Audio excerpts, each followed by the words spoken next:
Hello friends, तो आपका बहुत बहुत स्वागत है मेरे यूट्यूब चैनल वर्षों की लाइफ में। तो मैं हूँ इस वक्त कन्याकुमारी में और अभी सुबह के 8 बज रहे हैं। चारों तरफ ठंडी ठंडी हवा चल रही है और धीमी सनलाइट भी है, तो बहुत बहुत अच्छा लग रहा है। सीरियसली ये नज़ारा इतना औसम है ना, माय गॉड, ये तो मैं बता ही नहीं सकती अपने वर्ड्स में। और यहाँ सुबह सुबह यहाँ पे बगल में एक मार्केट लगती है।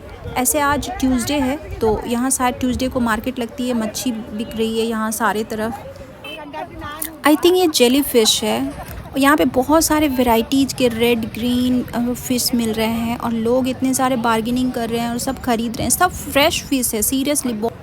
फिर हम लोग मार्केट से आगे की ओर निकल पड़ते हैं क्योंकि हमें जाना है विवेकानंद रॉक मेमोरियल देखने के लिए। ओ माय गॉड, जब तक हम लोग यहाँ पहुँचते, यहाँ का नज़ारा क्या देखते। यहाँ पर तो इतनी लंबी क्यू है यार। ये जो क्यू दिख रही है ना, ये कम्प्लीटली ½ किलोमीटर डिस्टेंस तक ये क्यू लगी हुई।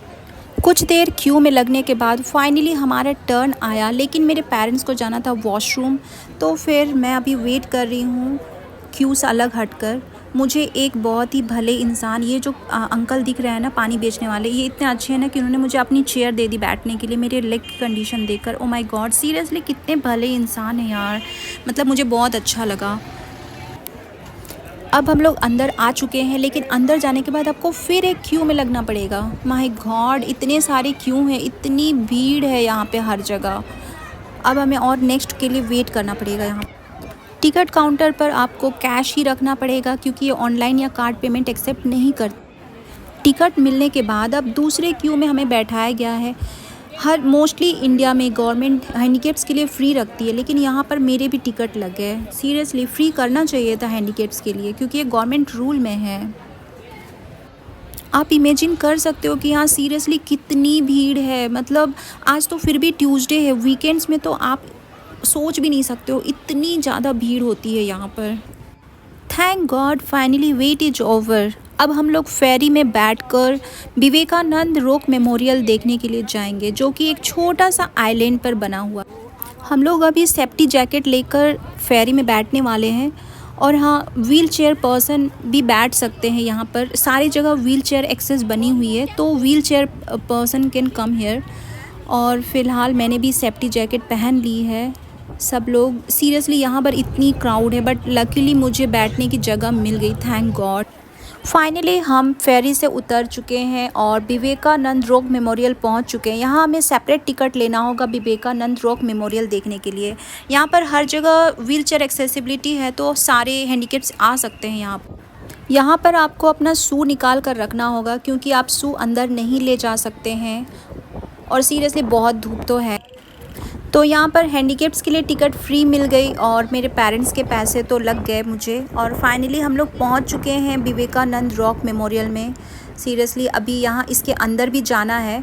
आप देख सकते हो इतनी हवा चल रही है और बहुत अच्छा लग रहा है यहाँ का नज़ारा। एक्चुअली सी के मिडिल में 2 बड़े बड़े 500 मीटर हाइट के स्टोन है, जिसके ऊपर ये पूरा विवेकानंद रॉक मेमोरियल बना हुआ है। तो यहाँ इतने टूरिस्ट आते हैं। आई थिंक गवर्नमेंट को यहाँ टूरिज़्म से काफ़ी पैसे मिल जाते हैं। इकोनॉमिक आई थिंक यहाँ पर इसी से काफ़ी डेवलपमेंट हो रही है। इन लोगों ने एक चीज़ बहुत अच्छा किया है कि ये जो फ्लोर पे वाइट कलर का जो पेंट लगाया है, ये कैल्शियम कार्बोनेट का पेंट है, जिसके वजह से फ्लोर बिल्कुल ठंडा लग रहा है। अगर आप इसके बाहर जाओगे तो गर्म लगेगा। यहाँ पर एक न्यू ग्लास ब्रिज कंस्ट्रक्ट हो रही है रॉक मेमोरियल देखने के लिए, आप देख सकते हैं, और काफ़ी भीड़ भी है। और हाँ, सनस्क्रीन लोशन लाना नेसेसरी है एंड साथ में हैट भी रखना ज़रूरी है क्योंकि इतनी धूप पड़ रही है ना, मैं बता नहीं सकती हूँ। लेकिन हवा चल रही है, ठंडी ठंडी हवा, जिसकी वजह से दोनों चीज़ें बैलेंस हो रही है। बट थोड़ी देर बाद मुझे लग रहा है मेरी पूरी स्किन बर्न हो गई है। माई गॉड, इतनी ज़्यादा धूप है। और यहाँ पर सारे लोग घूम घूम कर बैठ गए हैं, थक चुके सारे लोग। अब हम लोग जाएंगे इस ग्लास ब्रिज पर, जो कि आधी कंस्ट्रक्ट हो चुकी है। अभी फ़िलहाल कंस्ट्रक्शन का काम चल ही रहा था। तो फिर ये फर्स्ट टाइम होगा जब मैं किस तरह के किसी ग्लास ब्रिज पे चलूँगी। तो ये है ग्लास ब्रिज फ़िलहाल मुझे तो डर नहीं लग रहा है, लेकिन बहुत ज़्यादा ऊंचाई नहीं है, मीन्स है थोड़ी हाइट, बट बहुत सारी जगहों पे तो काफ़ी हाइट की रहती है। लेकिन फिर भी बहुत सारे लोगों को डर लग रहा था, स्पेशली मेरी मम्मी को तो बहुत डर लग रहा था। वो साइड से निकल गई। यहाँ पर 2 ऑप्शन है, आप विदाउट ग्लास ब्रिज भी चल सकते हो।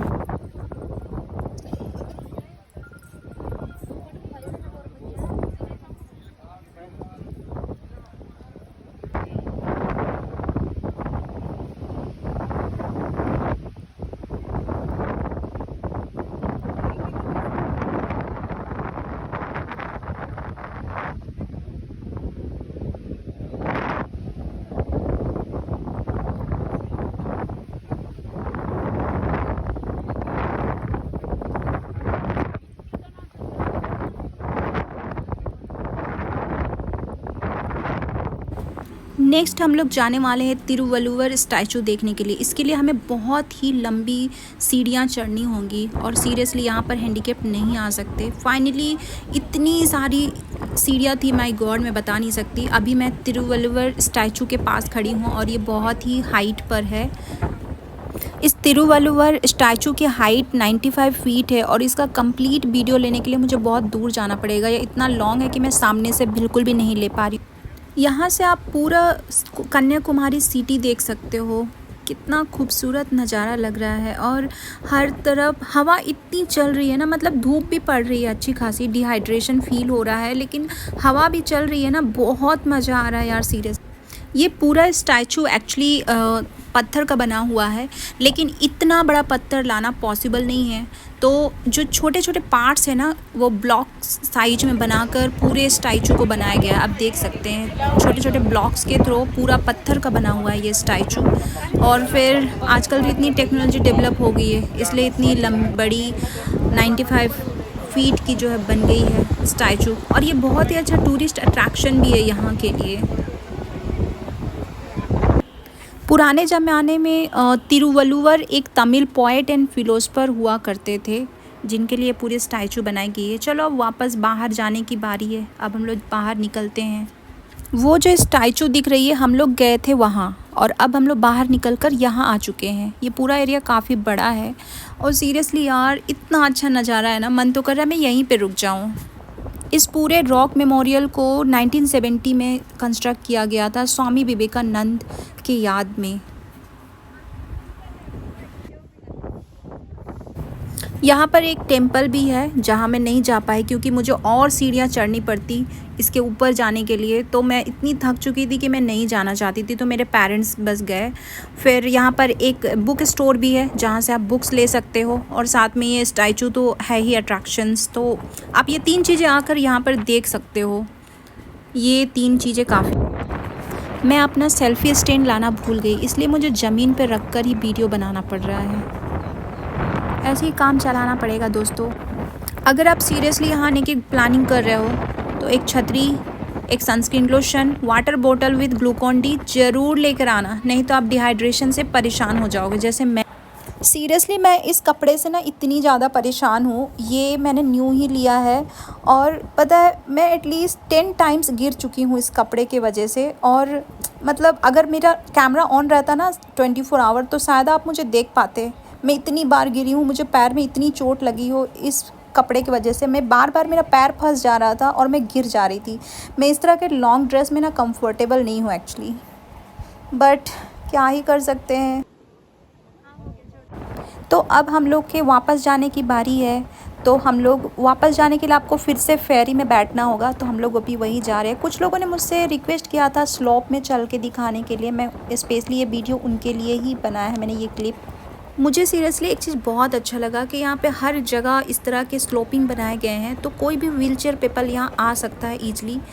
फ़िलहाल तो मुझे भी इस वक्त व्हीलचेयर की ज़रूरत है। सीरियसली मैं इतनी बार गिरी हूँ ना आज इस ड्रेस के वजह से, मेरे हाथ से ब्लड निकलने लगा और थैंक गॉड कि मेरे पास एक टिशू था, तो मैंने अपना वो हाथ रैप कर लिया है। ठीक है दोस्तों, मिलते हैं, बाय बाय नेक्स्ट वीडियो में।